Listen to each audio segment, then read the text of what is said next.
Mais qui a dit que les comédies étaient finito? Regardez un peu ça, le premier véhicule à conduite autonome de la brigade. Marche avant sur 10 mètres. Oh, Seigneur Dieu! Tout part en sucette dans cette ville, c'est moi qui vous le dis.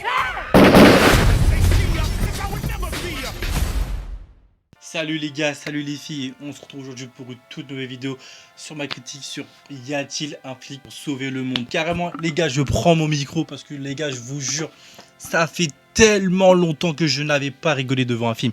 Là franchement, il n'y aura pas de partie critique, box-office, recommandation, contexte. Là, on va full spoiler. Parce que les gars, je vous jure que le film, en vrai, c'est pas un film vraiment qu'on peut s'attarder longtemps là-dessus. Donc je pense que la critique ne va pas durer longtemps. Mais franchement, les gars, allez voir ce film. Allez voir ce film parce que je vous jure, les gars, que ce film est tellement drôle. Il est tellement drôle.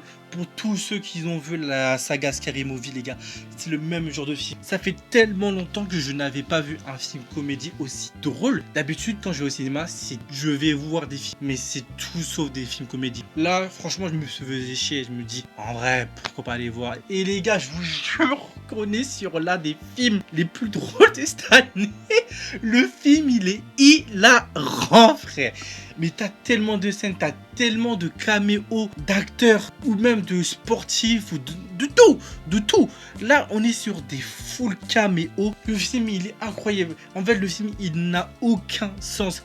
Et pour tous ceux qui ne connaissent pas, du coup, y a-t-il un flic? Ça s'inscrit du coup dans la saga des anciens films, du coup y a-t-il un flic dans les années 90. J'avoue, je vais pas mentir, je les ai pas vus et je compte les voir du coup puisque j'avais jamais vu ces films avant. Et franchement, que ce soit Pamela Anderson ou Liam Neeson ou d'autres acteurs comme Kevin Durant, Machu Pile, Sakamona Kapile, oh là là, le film est vraiment trop drôle. Franchement, je sais même pas dans quel sens partir, à quel point je éprouve un amour pour ce film. Et franchement, là, je pense que en vrai, c'est tout ce que j'avais à dire. Je vais spoiler. Donc tous ceux qui n'ont pas vu le film, partez parce que là, je vais spoiler. Les gars, la scène du bonhomme de neige, comment c'était drôle. Comment c'était drôle, les gars. Comment j'ai éclaté ma barre de rire dans le cinéma. Et encore, Dieu merci, il y avait du gens qui rigolaient dans les salles. Parce que, en fait, être le seul à rire au bout d'un moment, tu vois, ça faisait chier, tu vois. Mais heureusement que ma salle était vivante et que les gens riaient aussi. Parce que franchement, comment tu peux sortir de la salle en disant que ce film est nul? Si tu vas voir ce film sur la salle, c'est je pense que tu n'as pas compris le film. Je pense que tu n'as pas compris à quel point le film était full second degré. Et qu'il était full second degré. Et si tu n'as pas compris ça, c'est vraiment, tu es passé à côté d'une masterclass. Pour revenir, que ce soit du coup les running gags de Frank Drebin, que ce soit par rapport au café, que ce soit par rapport à certaines rêves, d'ailleurs celle d'O.J. Simpson, masterclass aussi, que ce soit par rapport à des scènes mais what the fuck, comme la scène du couteau, la scène de l'enregistreur, ou même la référence à Fallout. Faut applaudir le cinéma. Ça, c'est The Cinéma, les gars. Je dis oui, for ça, c'est The Cinéma. Il y a tellement de références en plus à la pop culture, même par rapport aussi à Hannibal Lecter.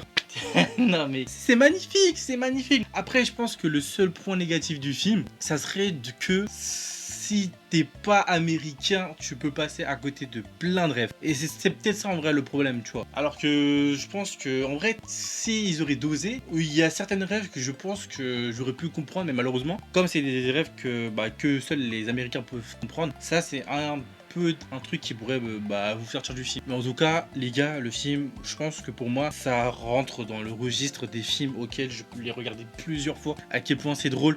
Si franchement, je devrais vous recommander des films pareils, regardez Scary Movie, ou regardez Spoof Movie, ou regardez même Y a-t-il un flic pour les anciens. Franchement, c'est magnifique, c'est beau. Tu passes un bon temps. En plus, les films, ils durent quoi, 1h20? Ça passe très vite, ça passe très vite. Je sais pas si le film au box-office va fonctionner, mais pour moi, faut qu'il fonctionne. Parce que s'il y a une suite, j'irai la voir. Bien sûr que j'irai la voir. Parce que là, franchement, les gars, je crois que vous vous rendez pas compte à quel point j'éprouve un amour pour ce film. Alors que franchement, de base, je m'en foutais. Vraiment, j'en avais rien à faire de ce film. Et pour le coup, là, le film... non, franchement, juste magnifique. Donc bref, en vrai, je pense que j'ai pas envie de rembobiner ce que je dis à chaque fois. Donc en vrai, je pense qu'on peut s'arrêter à là, en vrai de vrai. Je pense que si je devrais le mettre le film dans le tier list, je pense que je mettrais dans ça passe. Parce que franchement, oui, ça passe. C'est pas une masterclass, c'est pas super bien non plus, tu vois, parce que bon, ça reste un film comédie. Mais franchement, ça passe. Ça passe crème. En vrai, un petit film 1h20, cosy comme ça. Franchement, non, les gars, allez voir, vous allez passer un très très bon moment. Donc voilà. Les gars, les filles, c'est déjà la fin de cette vidéo. N'oubliez pas de liker, commenter et partager. Et on se dit à la prochaine pour une prochaine vidéo. Salut tout le monde.